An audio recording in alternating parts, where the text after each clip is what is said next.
Welcome to my channel, CoinTASUAS HD.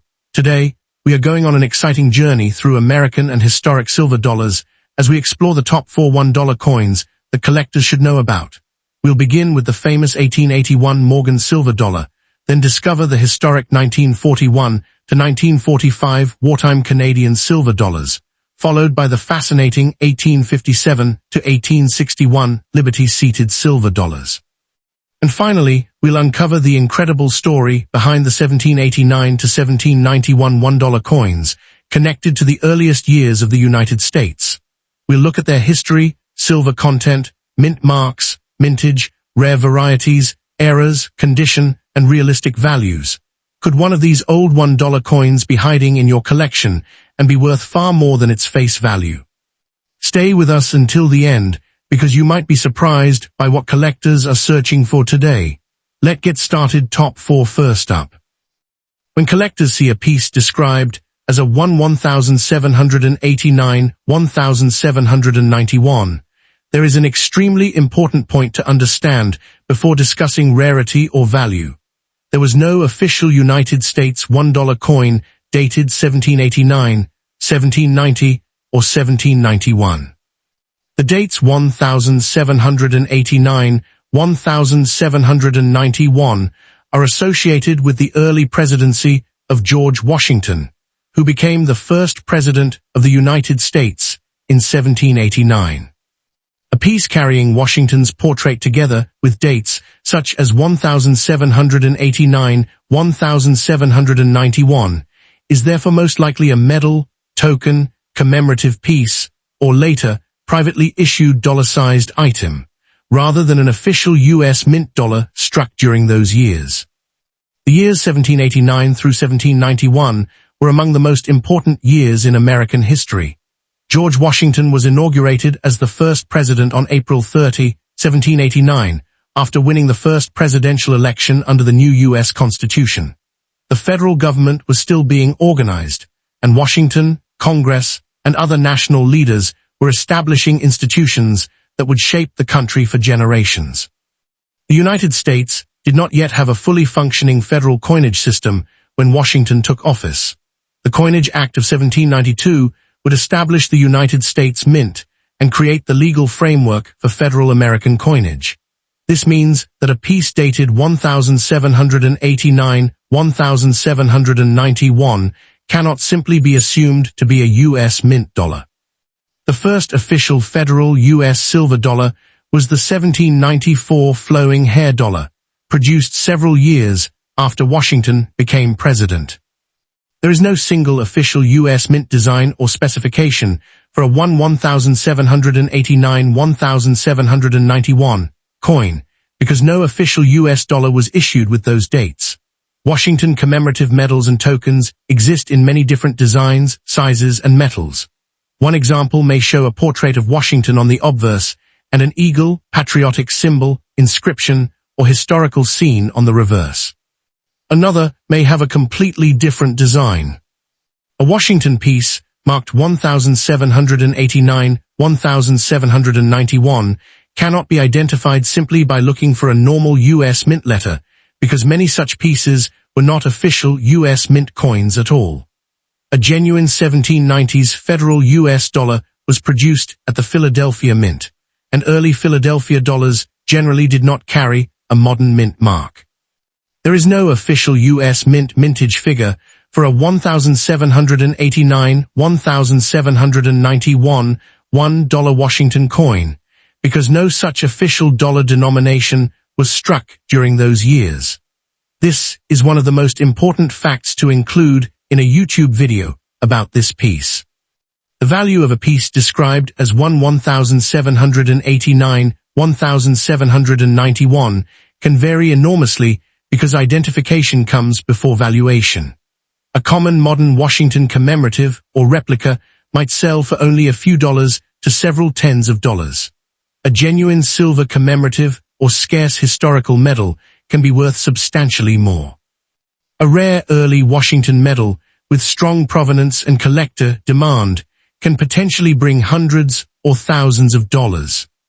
Washington medals and commemorative pieces can have interesting varieties, but the era terminology used for modern U.S. coins must be applied carefully. If the piece was privately manufactured rather than struck by the U.S. Mint, features such as die cracks, doubled lettering, planchet problems, or unusual striking characteristics may have a different explanation. Could a Washington piece connected with 1789-1791 still be found in an old collection? Absolutely. Washington memorabilia, medals, tokens, and commemorative pieces have been collected for generations. Old family collections, estate sales, antique boxes, inherited coin albums, and historical collections are realistic places to encounter one. Before selling a Washington 1789-1791 piece, photograph both sides and the edge under good lighting. Record its weight and diameter with accurate equipment. Look for tiny letters, initials, dates, inscriptions, or symbols that could identify the manufacturer or specific variety. These details can sometimes be more important than the large Washington portrait itself. Washington-related numismatic material has a strong collector following because Washington is one of the most important figures in American history. His image appears on medals, tokens, coins, commemoratives, and other historical objects, creating a large collecting field. One of the most surprising facts is that George Washington's portrait was not used on America's first official dollar coins. The first U.S. silver dollar, dated 1794, featured Liberty rather than Washington. This is an excellent example of why historical dates and portraits must be interpreted carefully. Next up, the 1941-1945 Canadian $1 silver dollar is an important World War I-era Canadian coin and a fascinating piece of North American numismatic history. These dollars were issued during the reign of King George VI, when Canada was deeply involved in the Second World War. The coin is especially interesting because it combines a classic Canadian design with genuine silver content and a direct connection to one of the most important periods of the 20th century. Collectors search for these dollars because they are old, historically significant, attractive, and available in several different dates from 1941 through 1945. Their value today depends heavily on the exact date, condition, silver content, rarity, varieties, and whether the coin has been professionally authenticated and graded. The story of these Canadian dollars begins during a dramatic period in Canadian and world history. In 1939, Canada entered the Second World War, and by the early 1940s, the country had become a major participant in the Allied war effort. Factories were producing military equipment, Canadian soldiers were serving overseas, and the economy was being reorganized around wartime production. Against this extraordinary background, Canadian coinage continued to be produced, including silver dollars carrying the portrait of King George VI. The design is credited to Emmanuel Hahn, one of Canada's most important 20th century sculptors and coin designers, with the canoe scene based on the Canadian exploration and fur trade theme. The obverse portrait of King George VI was created by T.H. Paget, whose royal portrait was adapted for Canadian coinage. The obverse displays a portrait of King George VI facing left. Around the portrait is the Latin royal inscription identifying the king and his imperial titles. During the 1941-1945 period, the exact wording and arrangement of the royal inscription are important because Canadian coinage was transitioning through different versions of the king's titles during the period of his reign. The date appears below the portrait. Collectors should pay attention to the lettering, portrait details, date, and overall sharpness when identifying a coin. The Canadian dollars of this period were produced by the Royal Canadian Mint in Ottawa, which at the time was commonly referred to as the Ottawa Mint. Unlike many United States coins, these Canadian dollars generally do not have a conventional mint mark, identifying the production facility in the way American collectors are accustomed to seeing.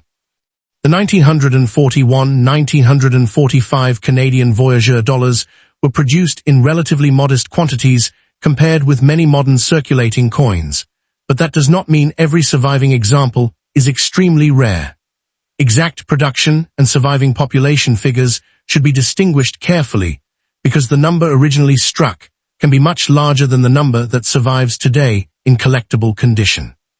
The value of a 1941-1945 Canadian silver dollar depends on the exact date, grade, originality, eye appeal, silver market, and whether the coin has been professionally certified. The following are realistic broad market style ranges rather than guaranteed prices because the market changes and individual coins can differ considerably. Collectors should inspect these coins carefully for genuine mint errors, but authentication is extremely important. A coin that has been scratched, bent, polished, chemically altered, or damaged after leaving the mint is not considered a genuine mint error. Unlike modern Canadian dollars, these old silver dollars are not something you are likely to discover in ordinary modern pocket change. However, they can still turn up in old family collections, inherited coin albums, estate sales, antique shops, old boxes, safes, bank collections, and forgotten storage containers. Before selling your wartime Canadian silver dollar, first confirm the date, denomination, design, weight, diameter, and condition. Examine the obverse portrait and the voyageur reverse under good lighting. Look for original luster, scratches, cleaning, rim damage, dents, corrosion, unusual tunning, and signs of alteration. The wartime Canadian silver dollars have a strong historical attraction because they combine silver, Canadian history, King George VI, the Second World War, and the famous voyageur design. This combination gives them a durable collector base. One fascinating fact is that these dollars were produced while World War II was still taking place. Holding a 1941, 1942, 1943, 1944, or 1945 Canadian dollar means holding a coin made during one of the most important events in modern history.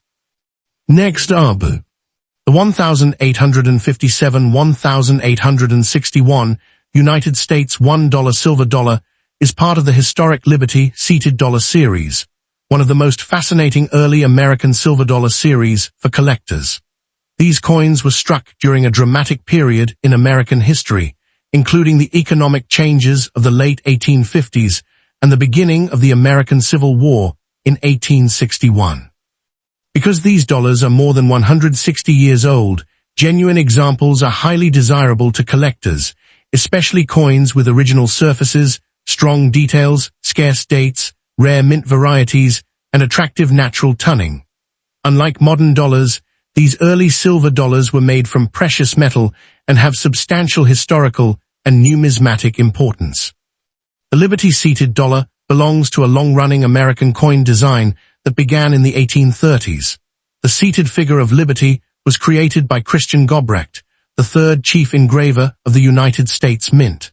The design became one of the most recognizable images in 19th-century American coinage and was used on several denominations.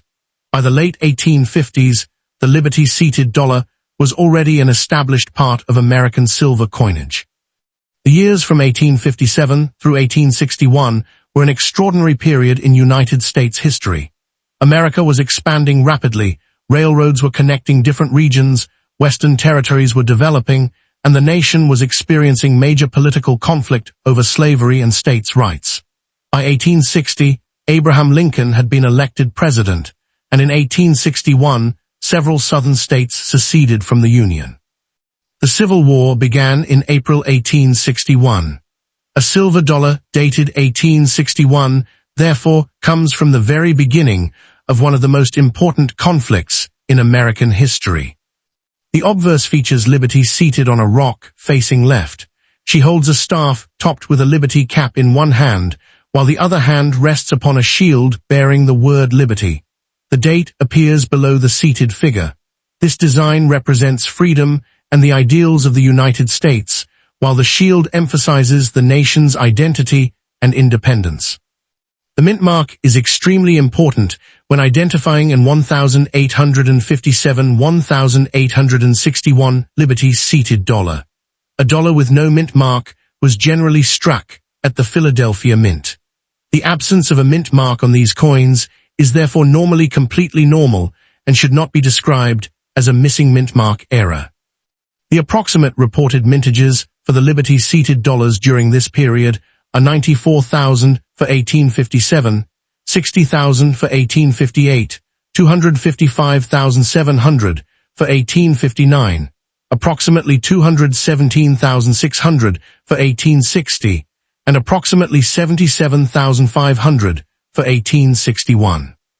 These figures demonstrate that the production levels were relatively small compared with later American silver dollar issues. The value of an 1,857-1,861 Liberty-seated dollar varies enormously depending on the exact date and mint mark, condition, originality, and eye appeal. Because these are 19th century coins, professional grading can make a substantial difference. The following ranges are broad 2026 style market estimates, not guaranteed selling prices. Early Liberty-seated dollars can display interesting varieties and mint-made abnormalities, but collectors should be extremely careful when identifying errors. Because these coins are more than 160 years old, many unusual marks seen today are actually the result of circulation, cleaning, scratches, dents, rim damage, or later alteration. Finding an 1,857-1,861 Liberty-seated dollar in modern circulation would be extremely unusual. These coins are far too old to be considered normal pocket change discoveries today. However, they can still be found in old family collections, inherited coin boxes, estate sales, antique collections, safes, bank accumulations, and forgotten storage containers. Before selling an 1,857-1,861 Liberty-seated dollar, identify the exact date and mint mark.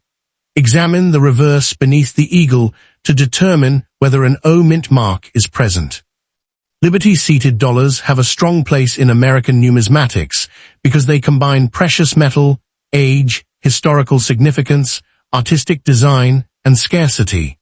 Collectors interested in 19th century United States coinage, Civil War history, early silver dollars, and classic American designs all contribute to demand. And the construction of America's expanding railroad network. Rarity, condition, and historical context. Next up, the 1881 $1 silver coin is the famous Morgan silver dollar, one of the most recognizable and collectible United States coins ever produced.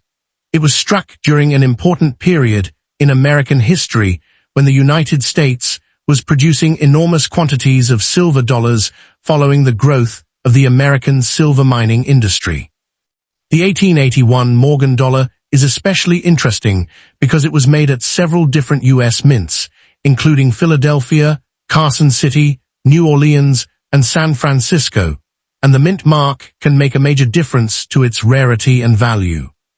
Although an ordinary 1881 Morgan dollar is not automatically worth a fortune, certain mint-marked examples, exceptional condition coins, proof examples, and genuine mint errors can be worth dramatically more than their original $1 face value. Today, collectors examine these coins for their date, mint mark, surface quality, luster, strike, tunning, and certification, because even coins from the same year can have very different market values. Morgan dollar was authorized by the Bland-Allison Act of 1878, legislation that required the U.S. government to purchase large quantities of domestic silver and turn much of that silver into silver dollars. This policy was heavily connected with the political battle between supporters of silver and supporters of gold during the late 19th century. Western silver mining interests strongly supported increased silver coinage because it created a large government market for their silver. As a result, the United States began producing enormous numbers of Morgan dollars, and millions were eventually stored in government vaults for decades. The obverse of the 1881 Morgan dollar shows a left-facing portrait of Liberty wearing a Phrygian cap, a floral wreath, and a ribbon. The inscription Liberty appears on her headband, while EPLUBUSUNUM is positioned above her portrait. The date 1881 appears at the bottom. Small details around Liberty's hair, cheek, and cap can be particularly useful to collectors when examining the quality and originality of a coin. The design is much more detailed than the simple appearance of a $1 coin might suggest, and high-grade Morgan dollars can display remarkable definition and original mint luster. One of the most important things to check on an 1881 Morgan dollar is the mint mark. On Morgan dollars of this period, the mint mark is located on the reverse, below the wreath, and above the denomination area. In 1881, with no mint mark was struck at the Philadelphia Mint. The Philadelphia issue had a very large production and is therefore not generally considered a major rarity in normal circulated grades. The recorded production figures for the 1881 Morgan dollar are approximately 9,163,000 for Philadelphia, 296,000 for Carson City, 3,811,000 for New Orleans, and 12,760,000 for San Francisco, for a total production of approximately 26,030,000 Morgan dollars across the 4 facilities. The value of an 1881 Morgan dollar depends heavily on the mint mark, grade, surface quality, originality, and whether the coin has been professionally authenticated and graded. Because precious metal prices and the collectible market change over time, the following figures should be treated as general market-style estimates rather than guaranteed selling prices. Collectors should carefully inspect an 1881 Morgan dollar for genuine mint-made errors, but it is important to understand that not every unusual-looking mark is an error.